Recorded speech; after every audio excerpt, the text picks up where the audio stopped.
and welcome everyone to this episode of the Sports Insiders. I am Denzel Snipes, and this is Sean Russi, the sports agent himself, MLB and NFL, of course. Just got a quick few topics for you guys before we get you off to Thursday night football. Hey, I'm trying to get to Thursday night football myself. My team is playing. Matter of fact, I almost was not here tonight on this show. I almost was at the game. You know what I mean? But shout out to my cousin Q, man. But before we get started, just want to let everybody know to follow us on all of our glorious platforms. We are on Facebook. We are on X as well at Sideline Sports, and also follow at Confidential on X as well, and Instagram, and then also the 2-for-1 special on TikTok at Sideline Sports and at Sideline One Sports. So, with that being said, Sean, how's everything been going this week for you, man? No, everything's going good, man. How are you doing?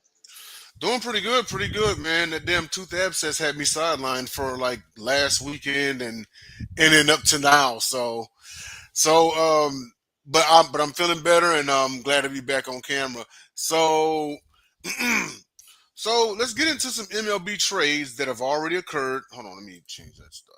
Okay. Let's get into some MLB trades that have occurred already. We are only what about 1 to 2, 3 weeks from the season ending. And Sean, take it away, man. What trades did we come across already?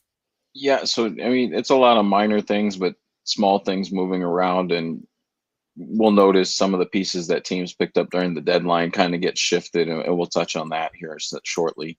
But so the Astros and Braves is the most recent one. Houston sent second baseman Mauricio Dubon to Atlanta for shortstop Nick Allen. The Rockies and Braves completed a trade for a left-handed reliever going to Atlanta for cash. Um, One of the more names in terms of being recognizable was Angels and Orioles. The Angels sent Taylor Ward to Baltimore for Grayson Rodriguez, the reliever. Um, Boston was involved in several trades, trading relievers, and a lot of those guys were picked up during the trade deadline by Boston, and we kind of figured that would happen. I believe we counted like 6 or 7 relievers picked up by Boston, and we knew they weren't going to keep them all going into the offseason.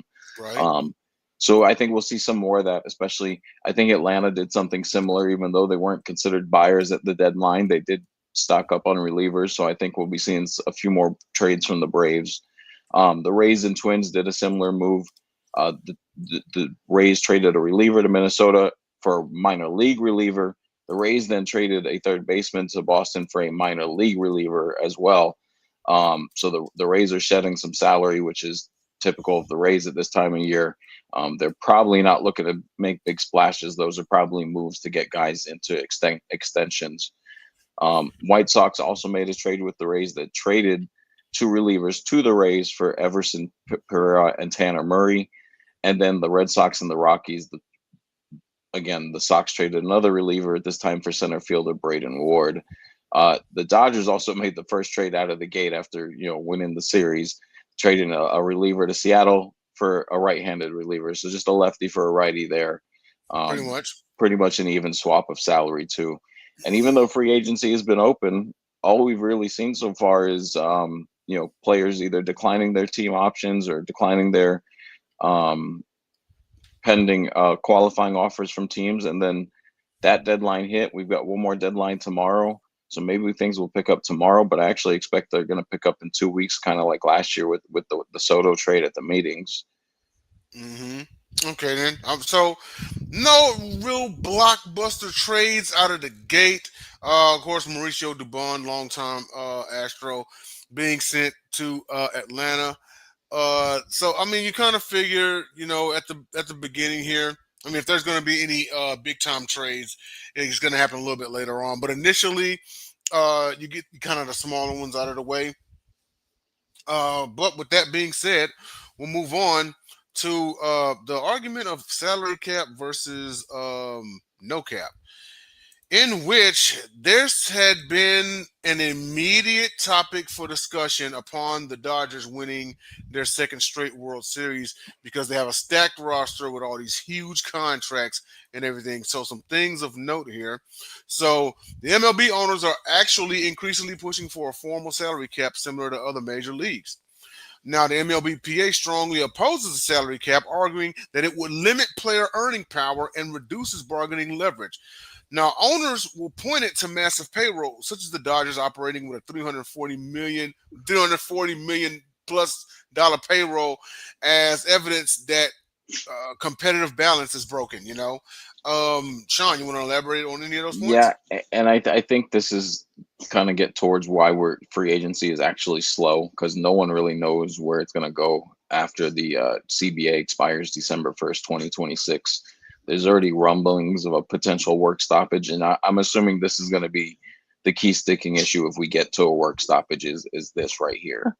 Okay. Um, we know we have the taxes in baseball already. We know the Dodgers have been over the tax for years. Somehow they've avoided the big penalty, which is losing draft picks. I think they are on the edge, the line. We'll have to look for our next show and give an update. But I believe they're on the line of about to be being penalized, with draft pick, removal because of how many years they've been over and into the luxury tax and not only the luxury tax but also the second apron of the luxury tax. So kind of like NBA where they limit your power to trade once you've hit that apron, with MLB there's harsher penalties. So it'll be interesting to see what happens there. But compare the Dodgers 340 payroll to say Tampa's 83 million payroll. Should that be a thing?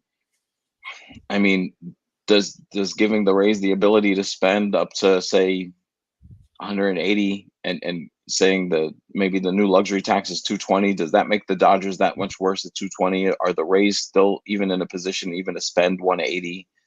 Yeah. I don't know if it fixed the competitive balance problem. I think they started to fix it a little bit when you went to this draft lottery for the first 6 picks. That's been going on for 4 years.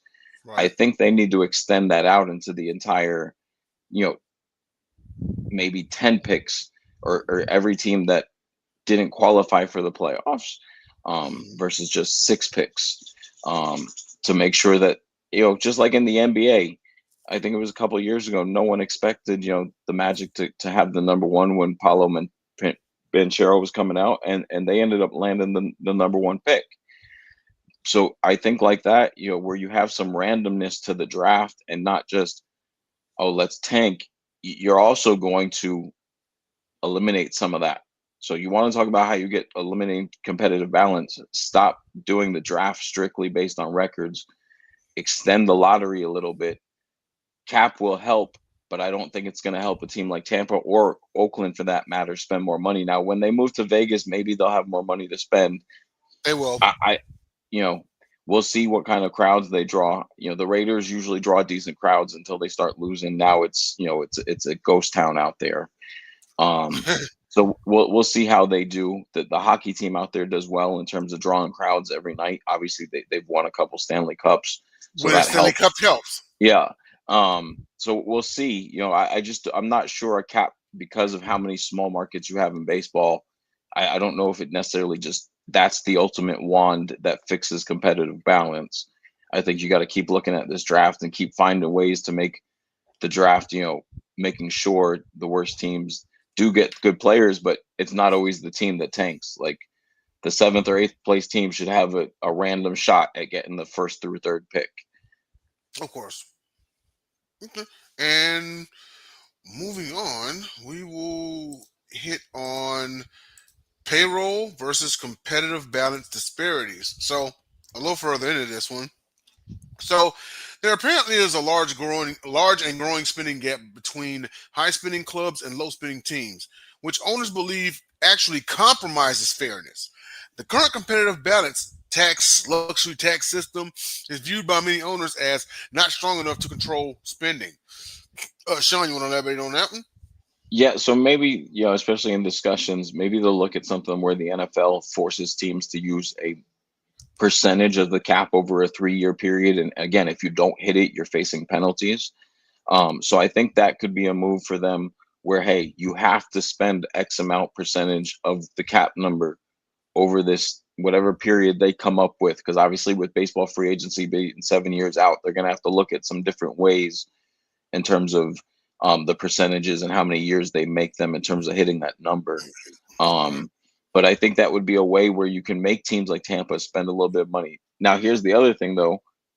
If a team like Tampa still's not drawing the crowd, how can you force them to spend money they possibly don't have? And then what They don't happens? have, yeah.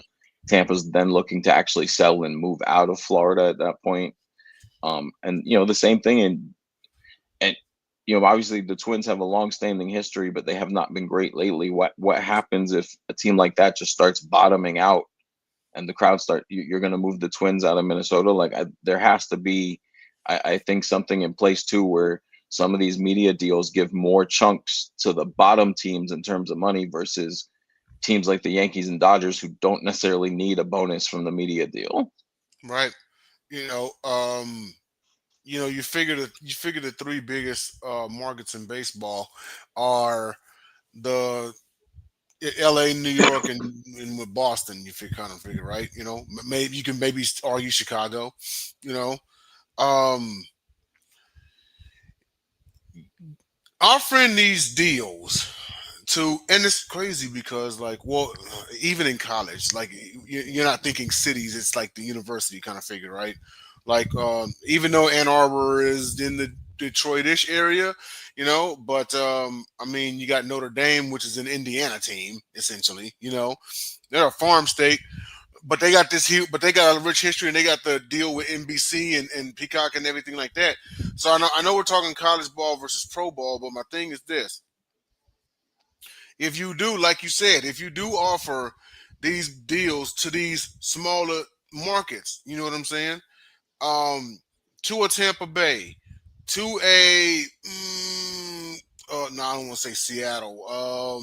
So to a Tampa Bay, to a Kansas City Royals, or Milwaukee E- Brewers. Yeah, even if you base it on attendance, even though Miami wouldn't be considered a small market, their attendance is right in line with a Tampa. right.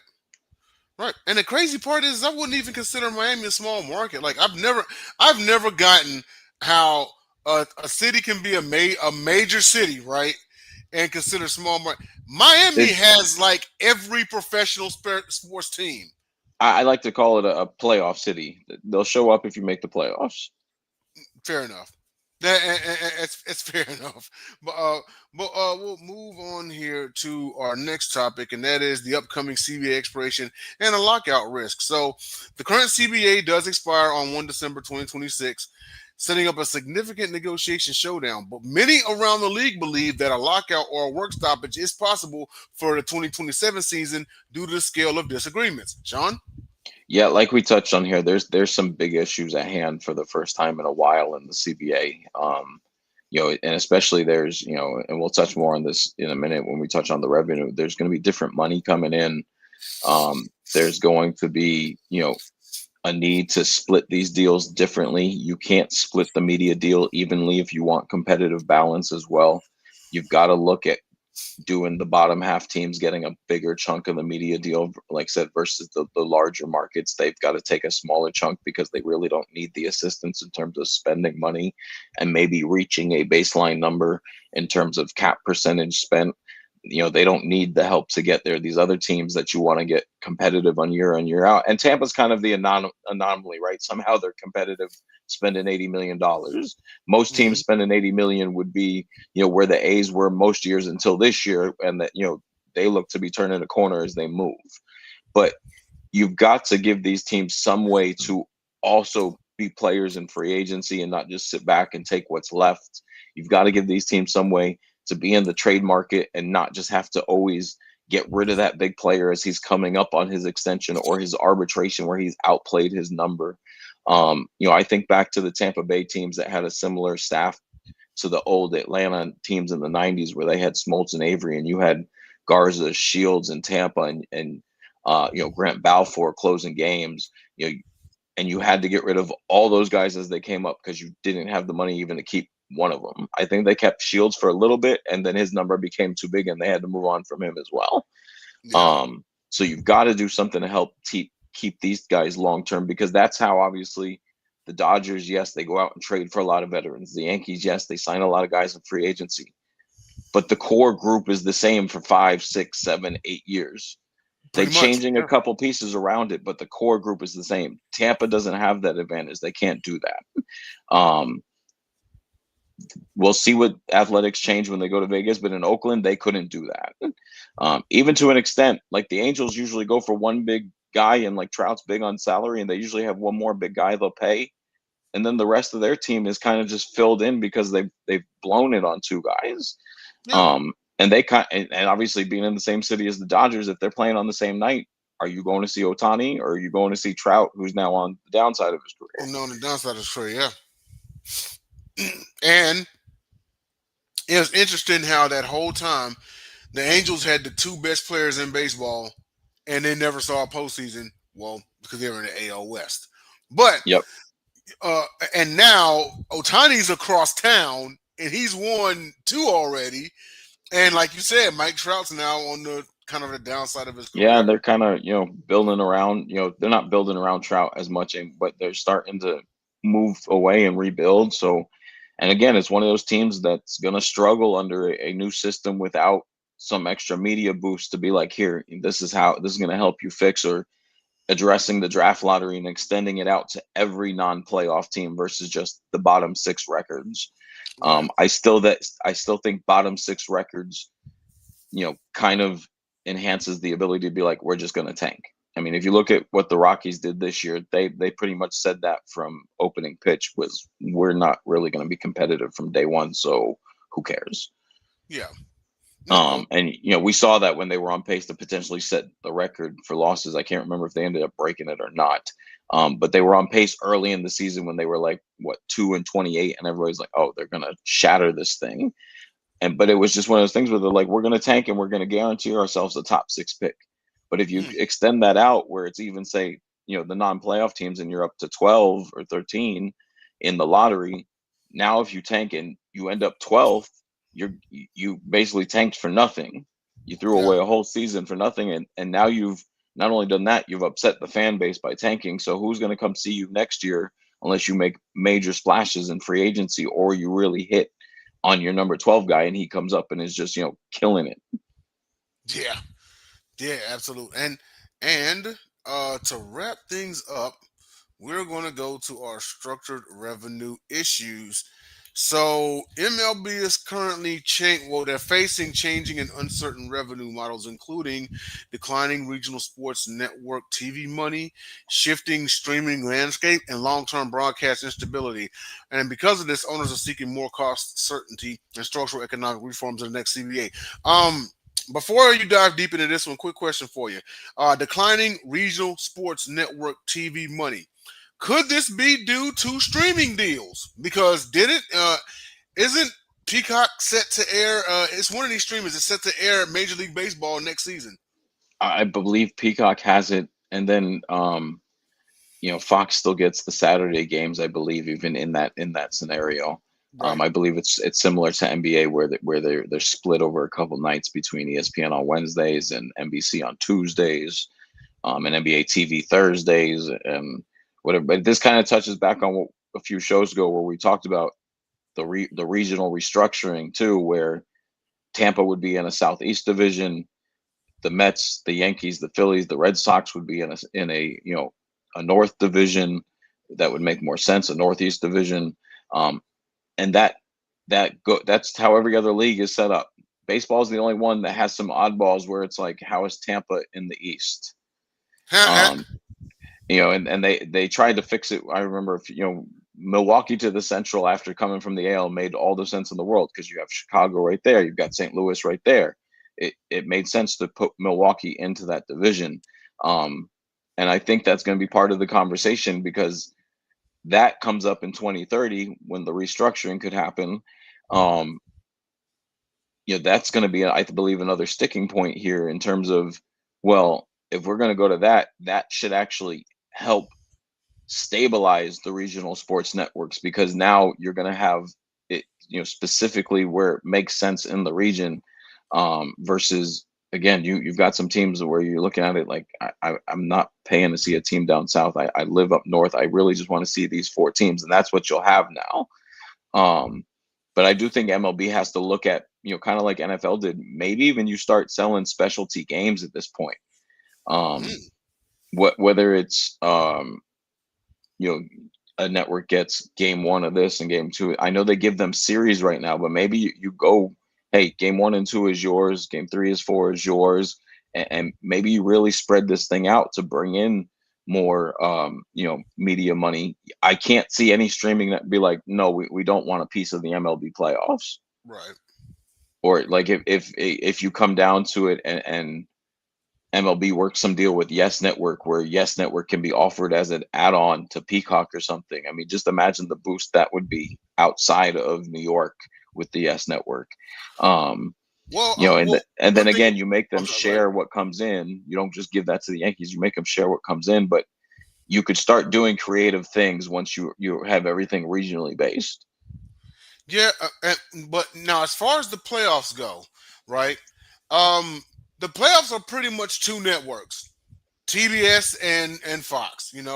If not, because TBS and TNT tend to cover the National League postseason, and Fox Sports One tend to cover the American League postseason, and then mainland Fox hosts the World Series. Now, you do have a Fox Sports app, you do have a TBS app, you have a TNT app as well. You know, what do you think some of these? But it's been like that for so long. What do you think some of these other streaming apps are gonna need to do to steal one of those leagues for playoff coverage? Say for the National League playoff coverage to go to Peacock or ESPN or something like. What do you think? Because it's been dead set on TBS and Fox Sports for the longest. Yeah, and I have a hard time seeing Fox let it go. It'd be kind of like Fox letting the NFL go. Right. I just can't see them letting it all the way go, especially the playoffs for MLB. The ratings are just like any other playoff, but compare it to regular season where there's not a whole lot of games where you can be like, oh, everybody's tuning into this regular season MLB game. Even the Sunday night ones, not everybody's sitting there tuning in. But the playoffs, especially if your team is in it, regardless if your team is playing that night, you're probably watching to see who you're facing next or what they're doing. The ratings difference in baseball playoff wise compared to regular season is it's almost as large as hockey. Mm-hmm. When you look regular season to playoff ratings.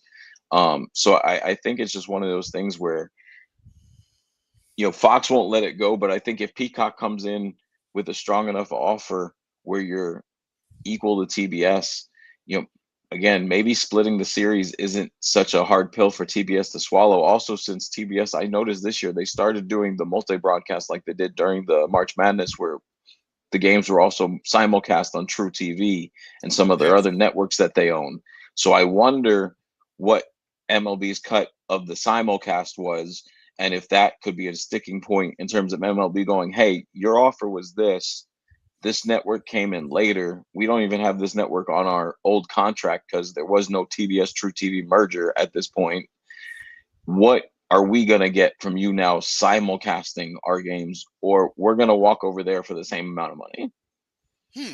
Oh, yep. Fair enough. Fair enough. Well, with that being said, that was the ins and outs of the business side of sports. Beginning with the MLB offseason. We have run out of time, folks. Thank you all for tuning in for this episode of the Sports Insiders. Almost called us by our old name, but we will see you all next week with more Sports Insiders. Be sure to check us out on all of our platforms: Facebook, X, TikTok, Instagram, and YouTube, of course. Some of you are probably watching us on YouTube right now, which is cool. Follow us and hit the like and subscribe button. Also added JB Ellis's Facebook, so if you're watching this from there, be sure to follow his page, and that'll lead you on to the wonderful world of Sideline Sports. So we'll see you all next week. Take care of yourselves. Be easy.